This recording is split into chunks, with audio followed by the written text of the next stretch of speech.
Alors, l'accentuation et les accents écrits en espagnol.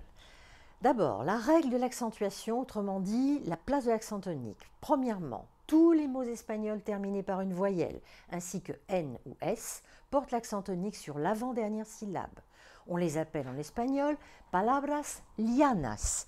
Par exemple, una imagen, la casa, el coche, una mosca, festivo, alegre, triste, un pueblo, un castillo, insectos. Deuxième cas, tous les mots espagnols terminés par une consonne, autre que N ou S, portent l'accent tonique sur la dernière syllabe. On les appelle palabras agudas. Par exemple, un taller, un escritor. Un farol, perspicaz, la libertad, la igualdad, elemental, fundamental. On remarque que du coup, pratiquement tous les mots mis au pluriel avec un S vont rester ou devenir des palabras lianas, et on voit que tous les verbes à l'infinitif sont des palabras agudas. Troisième cas, tous les mots espagnols terminés par une voyelle, par N ou S ou par une consonne qui n'obéissent pas à cette règle et dont on entend l'accent tonique sur la syllabe antépénultième doivent porter un accent écrit afin de signaler cette anomalie. Ce sont des palabras esdrújulas, comme fenómeno. Bárbaro, octógono, silábico, periodístico, plástico, guapissimo. De même, les mots terminés par N, mais dont l'accent tonique s'entend sur la dernière syllabe, doivent avoir un accent écrit sur le O de la dernière syllabe, comme liberación, comunicación, locución, perdón, hormigón. Ou encore, les mots en S, dont l'accent tonique est sur la dernière syllabe, ont un accent écrit.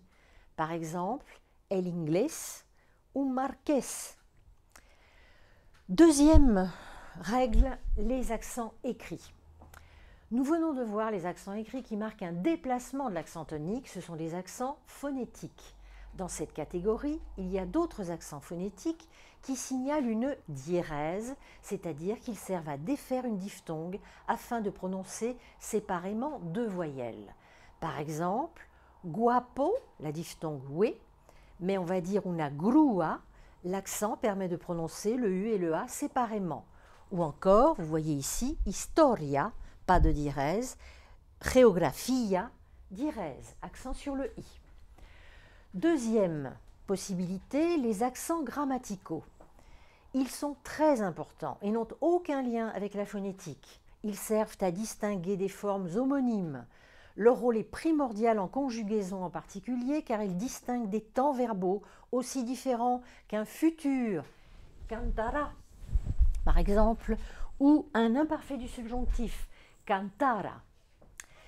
Également, yo canto, présent de l'indicatif, première personne du singulier, différencié de el gallo cantó, passé simple et donc accent sur le O.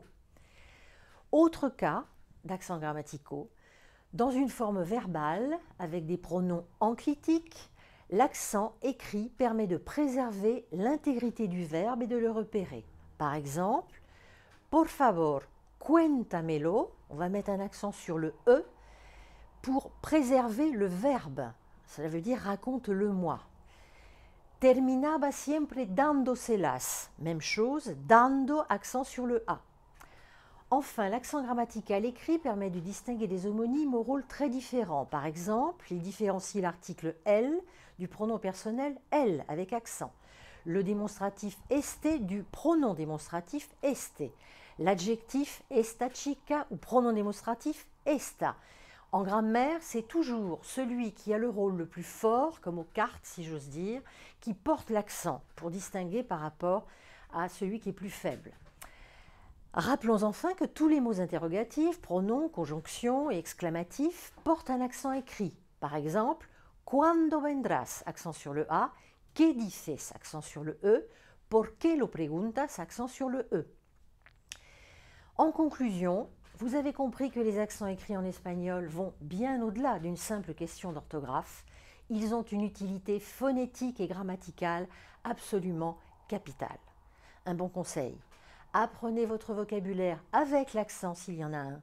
Même chose pour vos conjugaisons et surtout, dans toutes vos copies, Réservez toujours une relecture consacrée aux accents.